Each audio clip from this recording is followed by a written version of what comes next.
தியாகுடைய கோணத்தை கேட்டுறேன். இந்த பிரச்சனையை எப்படி நீங்கள் பார்க்குறீங்க? 3 கோணங்கள் அவர் அணுகிறார். ஒன்று ஓபிசி, இன்னொன்று தமிழ்நாட்டை சேர்ந்தவர், தமிழர், அப்புறம் ஒரு நஷ்டத்தில் இருந்த கம்பெனியை லாபகரமாக நடத்தினவர், கயிறு வாரியத்தை லாபகரமாக நடத்தினவர், கட்சிக்கு உழைச்சவர். இந்த தன்மைகள் வைக்க போகிற பதவிக்கு எப்படி உதவ போகுதுன்னு எந்த விளக்கமும் இல்லை. ஆனால் இந்த பதவிக்கு 2 படிகள் இருக்குது. ஒன்றை விட்டுட்டு இன்னொன்று பேச முடியாது. ஏன் இடையில் தங்கர் விலகிச் சென்றார்? அந்த குறிப்பிட்ட தேதி 2025 ஜூலை 21 அன்று என்ன நிகழ்ச்சிகள் நடந்தது? இன்னைக்கு தங்கர் எங்கே, என்ன செய்கிறார்? தங்கர் விலகியதற்கு உடல்நலம் காரணம் என்பதை யாரும் ஏற்றுக்கொள்ளல. நம்ம தமிழ்நாட்டில் ஹிந்து ஏடு தலையங்கம் தீட்டி சொன்னது. இது நம்ப முடியாத காரணமாக இருக்கிறது. என்ன பின்னணியில் அவர் விலகிச் சென்றார்? அதை வச்சு பார்த்தோம்னா என்ன தெரியுதுன்னா, இன்றைக்கு இருக்கிற அரசியலில் கடுமையான ஒரு மோதல் சூழல் ஆளுங்கட்சிக்கும் எதிர்கட்சிக்கும் இடையே. நாடாளுமன்றத்தினுடைய 2 அவைகளிலும் விவாதிக்க வேண்டிய தேவை இருக்கு. தங்கர் ஆர்எஸ்எஸ் கொள்கையுடையவராக இருந்தார். அரசமைப்பு சட்டத்தினுடைய முகப்புரையில் மதச்சார்பற்ற என்று சோசியலிச என்று இருக்கிற சொற்களை நீக்க வேண்டும் என்ற ஆர்எஸ்எஸ் கருத்தை வலியுறுத்தியவர். அவர் பாஜக உறுப்பினர் அல்ல, ஆனால் அதை சொன்னவர். இப்போ அவருடைய இடத்துல ஒரு பாஜக உறுப்பினரையே நீங்கள் கொண்டு போய் உட்கார வச்சா ஆர்எஸ் சொல்கிறது தான் அவர் சொல்லுவார், அதைத்தான் செய்வார். அடுத்தது, நீதிபதிகள் 2 பேருக்கு எதிராக வரவிருந்த ஒரு தடுப்பு தீர்மானத்தை அவர் அனுமதித்தார். இன்னும் முக்கியமாக சிந்தூர் நடவடிக்கை பற்றி நான் ஒரு தீர்மானம் கொண்டு வந்திருக்கிறேன்னு சொல்லுவதற்கு அனுமதித்தார். யாரை? மல்லிகார்ஜுன கார்கே.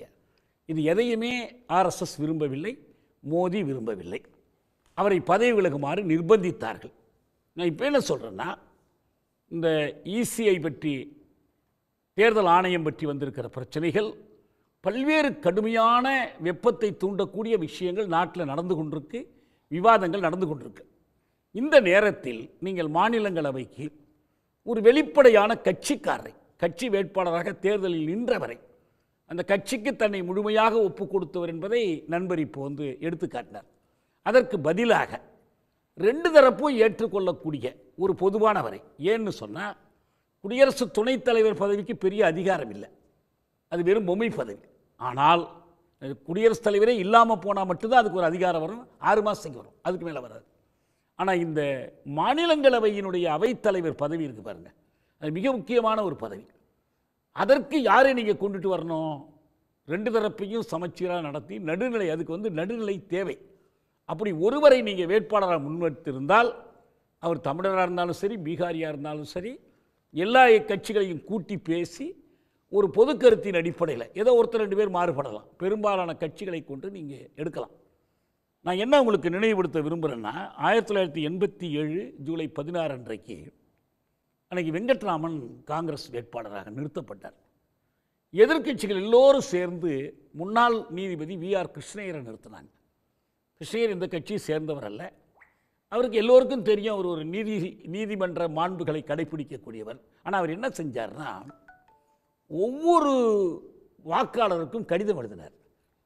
நாடாளுமன்ற உறுப்பினர்கள் அத்தனை பேருக்கும், சட்டப்பேரவை உறுப்பினர், ஏன்னா ஜனாதிபதி தேர்தல் அவங்களுக்கும் ஓட்டுருக்கு, எழுதினார்.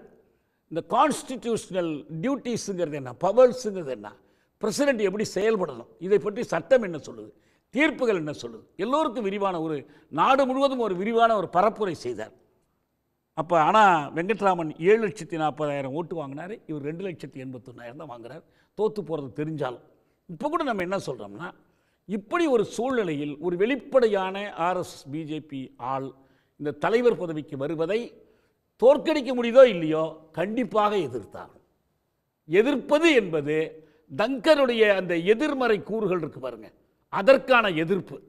இன்னொரு பக்கம் இந்த பேரவை மேலவை என்பது ஒரு முழுமையான மேலவையாக இல்லை, ஏன்னா மாநிலங்களவை, அருமையான தமிழ் அது, ராஜ்யசபான்னு சொல்லிக்கிட்டு இருந்தேன். அப்போ என்ன அர்த்தம், மாநிலங்களின் சார்பில் அங்கே பேசணும். அப்போ எல்லா மாநிலங்களுக்கும் இடையில் சமத்துவம் இருக்கணும்.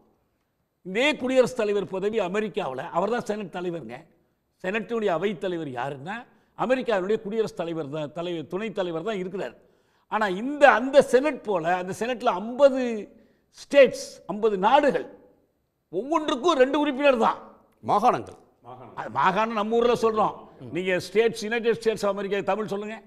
அமெரிக்க ஐக்கிய நாடுகள் என்ன இறைமை கொண்டவை. நமக்கு ஏன் ப்ராவின்ஸ் நீங்கள் பேர் வைக்கல? நமக்கு ஏன் பிரசிடென்சின்னு பேர் வைக்கல? ஏன் ஸ்டேட்னு பேர் வச்சோம்? நம்மளும் நாடு தான், தமிழ்நாடுன்னு பேர் வச்சுருக்கோமே, சும்மா வச்சுருக்கோம். எல்லாரும் அதுதான். நீங்கள் ராஜஸ்தான் இருக்குது, மகாராஷ்டிரம் இருக்கு. ராஷ்டிரம்னா என்ன? தேசம் தானே. அதனால் அதில் ஒன்றும் இப்போ இதில் நீங்கள் எந்த பேரும் சொல்லுங்கள். சரிங்க. மாகாணம் இல்லை, சரி மாநிலமாக சொல்லுங்கள். குறுநிலம் அல்ல, அதான் அர்த்தம். மாநிலம்னா குறுநிலம் அல்ல. ஓகே.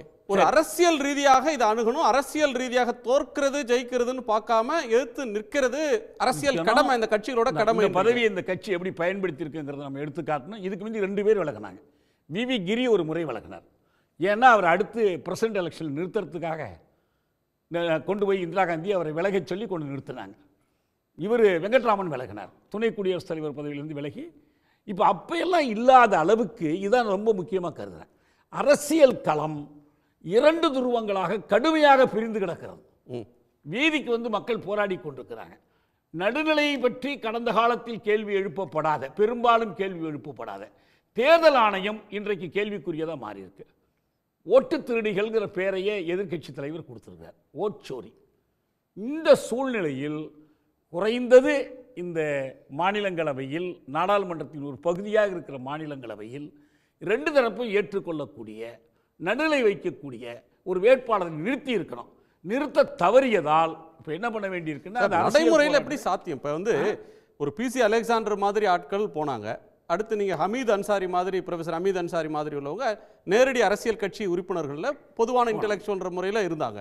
ஆனால் வெங்கையா நாயுடு ஆந்திராவிலிருந்து போனார். அவர் ஒரு கட்சியின் பிரதிநிதி. பொதுவாக துணை ஜனாதிபதின்றது எந்த கட்சிக்கு பெரும்பான்மை இருக்கோ அவங்க வர்றது தானே இயற்கை. வந்த பிறகு அவங்க அவையை நடுநிலையா நடத்தணும். தமிழ்நாட்டில் சபாநாயகர் இருக்காங்க, வந்த பிறகு கட்சிக்காரங்க தானே சபாநாயகராக வர்றாங்க. வந்த பிறகு நடுநிலையா நடத்தணும்னு தங்கர்த்தியே எதிர்பார்க்க முடியல. ஏன்னா மேற்கு வங்கத்தில் ஒரு ரெக்கார்ட் பண்ணிட்டு தான் இங்கே வர்றாரு.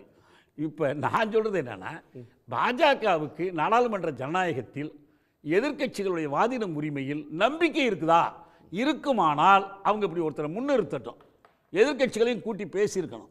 எதையுமே செய்யலை, நான் விருப்பத்துக்கு ஒரு கட்சி வேட்பாளர் தெரிஞ்சு போச்சு.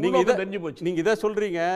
நீங்க திருச்சி சிவா போன்றவங்களோ, மல்லிகார்ஜுன கார்கே போன்றவங்களோ மாநிலங்களவையவே பிரதமரும் மற்ற மூத்த அமைச்சர்களும் மதிக்கிறது இல்லை, பிரதமர் இந்த அவைக்கே வருவதில்லை, அவர் எங்களுக்கு தயவு செஞ்சு கூட்டுவாங்கன்னு துணைத் தலைவரை பார்த்து கேட்டதையும் பார்த்தோம். ஆமாங்க, விதிப்படி இந்த அவை நடத்தப்பட வேண்டும் என்பதில் நம்பிக்கை இருந்தால் நீங்க என்ன செய்யணும்? பெரிய கட்டணம் கட்டி வச்சா போதாது, கொஞ்சம் பெரிய மனசும் இருக்கணும். உடனுக்குடன் செய்திகளை தெரிந்து கொள்ள சன் நியூஸ் பெல் ஐகானை கிளிக் பண்ணுங்க.